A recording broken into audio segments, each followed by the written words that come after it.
Tara, samahan nyo akong gumawa nitong chibi style shrink-a-dink na keychain.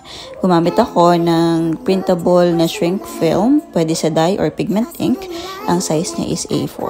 Bali, dalawa yung gagawin ko, isa para sa akin at isa para sa asawa ko. Kung napapansin nyo, yung kulay niya is medyo malabo dahil mamaya pag lumiit yan, lilinaw yung kulay. So, yung transparency niya, binabaan ko lang. Gupitin lang natin siya, lagyan natin ng konting lagpas sa gilid para meron siyang white na line.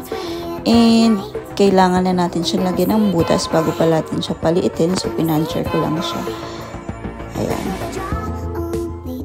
At syempre para mapa-shrink natin siya, kailangan natin ng heat gun. Or kung meron kayong oven, mas maganda.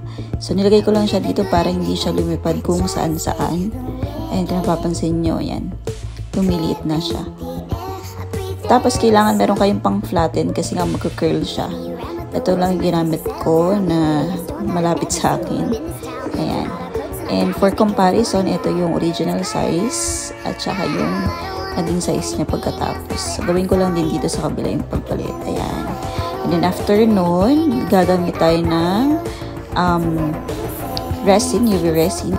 Bali, maglalagay tayo nito sa ibabaw para mas matagal yung print natin, yung ink niya hindi mag-fade. So yan, ilagay lang natin pantay and then i-cure natin siya sa UV lamp.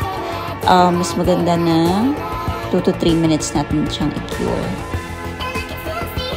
And pero bago pala natin siya i-cure, kailangan muna i-lighter para walang bubbles. Yan, lagyan ng lighter sa ibabaw. Tapos yan, nalagay ko na siya sa UV light ko para ma-cure. And after na niya ma-cure, ayan, tingnan nyo, ang ganda-ganda, diba? Tapos, lalagyan natin siya nitong keychain ring. Ayan. Ang cute ng pliers ko. SKL. Pink. And ayan na yung finished product natin, diba? Ang cute. Personalized and chibi style.